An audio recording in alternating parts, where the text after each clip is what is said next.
This is weird, but I was looking through the footage and I realized that I haven't vlogged anything for today yet. Right now I'm actually trying to establish the term shanty. I say it more like shanty. It was just something they brought up yesterday, and ever since I'm like, hey, shanty or whatever. So it's kind of a running gag, and Mike already gets annoyed, but Luke and I, we have the best time with it. And they are actually trying to find words that I don't know. The latest word was easement. So I was like, easement, because ease, easy. Maybe you're lying down and someone is massaging you. That is easement for your shoulders. Apparently it's not. I know now what it is. I said, please just form a sentence so I get an idea what it is. The sentence he made sounded actually like, as if he said something, to get to your house you have to cross the easement or something. And crossing for me is something like you're driving through a shallow river type of thing. So like that's the only thing I can think of, which it wasn't obviously, but now I know. And they were like, do you know what a picket is? Or a picket?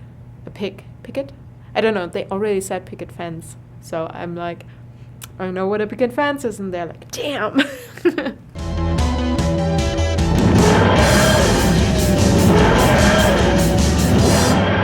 The thing is, normally I will understand most of it because it's in context, so I don't even have to ask for the single word. I probably, although I think most of the time I could actually translate it, I get the context, so it is fine for me. But then there are other words like easement. I never owned a house with the surrounding area. What's it called? Damn it. Ground, yeah. So I never had to use that word. It might have popped up in one of the lawyer series I'm watching. It was clear in the context, so it's nothing I kept on here because I wasn't ever confronted with it. They're all like, do you know what a creek is? And I'm like, yeah, small river. Everybody's asking me that. Hey guys, good morning. I was actually thinking about yesterday. For those who have no clue what I'm talking about, yesterday I went to our wedding venue, at least our possible wedding venue that we really want to go to and have our wedding day. I walked around for an hour or something. I talked to the receptionist person that was responsible for that. She showed me around, and I made a couple of photos that I uploaded to the fan page. So if you want to check them out, we'll probably put a link in the description, and otherwise if I forget, please mention it. Or just go on the fan page. I don't have that many stuff on there, so you should be fine. I think I made like 20 photos or something. It's really cool. The only downside is it's winter, and it didn't look half as good as it does in the summer. So that's the biggest downside. And there aren't many photos in general on the website or online. A lot of it is historical footage, and it doesn't really portray it as well as it does in real life. So yeah, I will probably go back once it gets green outside and stuff gets a lot better.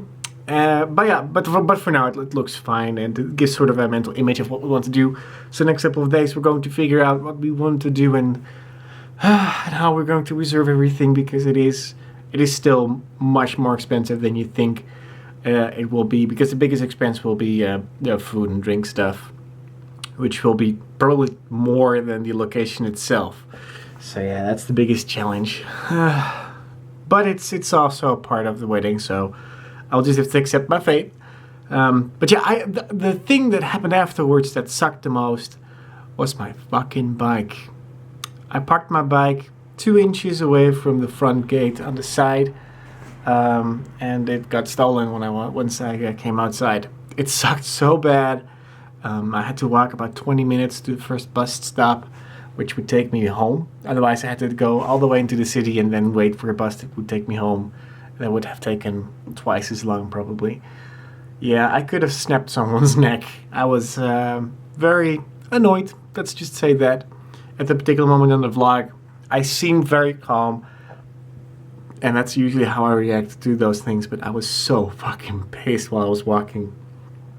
And your comments on Facebook mostly when I posted something was like, yeah, I don't get it either. Like, who steals a bike? And especially in the Netherlands, like, bikes are a normal thing.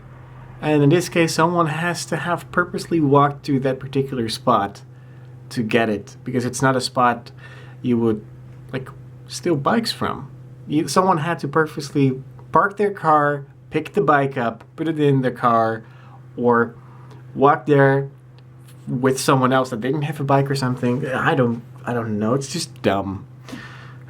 So that's like a very big inconvenience because I use my bike to go to the gym. Guess where I'm going at? It will be very hard for me to get to the gym freely. I'll probably have to do some of the paperwork stuff, report it stolen. It's not worth anything probably, but still, the thought counts. It just comes to show people are dicks. And those people should die in a fire.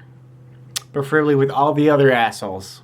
The days are currently pretty much flying, and when I come home I'm like, what should I do? Not enough time. It is Thursday technically. We're still on the Wednesday vlog because it's just after midnight. I've edited 2 vlogs which I uploaded. One is scheduled for tomorrow morning and the other one is already online. You guys are watching it. And one is about basically or mainly about telling you guys how paranoid it is. For example, noises and you have no clue where it's coming from, or walking up the stairs when they're open and you have the feeling someone could grab you any second. Or the same thing is when you're lying in bed and, for example, your arm hangs over your foot. It's like someone could just grab them. It's just, yeah. So when I'm alone especially, I have to check everything under the bed and whatever. In hotels, I definitely always have to check what's underneath the bed. I've seen too many TV shows and movies. I know at some point there will be something and I will freak out. I will freak out like crazy. What are you doing? Will you be just standing there? Will you be screaming? Will you freeze? Will you do something? Will you hit? Will you run? Fingers crossed. Fingers crossed. Why I actually brought you upstairs here, I want to show you something. We officially hit 5,000 subs again. We didn't have that for a long time. I think after the cleaning that YouTube did, we just dropped. And we always came close, like 4,999, and then it dropped back to 4,980 or something. This is the first time I'm seeing the 5 for a couple of years. No, years. Maybe a month. Years? I don't know. It has been quite a while. I would love to have 3 more zeros behind that, of course. But for now, I guess I'm happy with that. I'm setting my alarm. I should be able to pick up the post at the P.O.Box. I'm excited because you said we have mail and it's always cool to open letters and stuff. If it's junk mail, I'm gonna scream. I'm absolutely excited about our wedding location and I so hope we can actually do it there. I seriously miss Jurre so much. I basically lived in a long distance relationship as far as I have relationships. The situation like it is right now, so I can't see Jurre. Like, he can't come here. It's hard. It is hard. So I guess I'm head over heels for Jurre.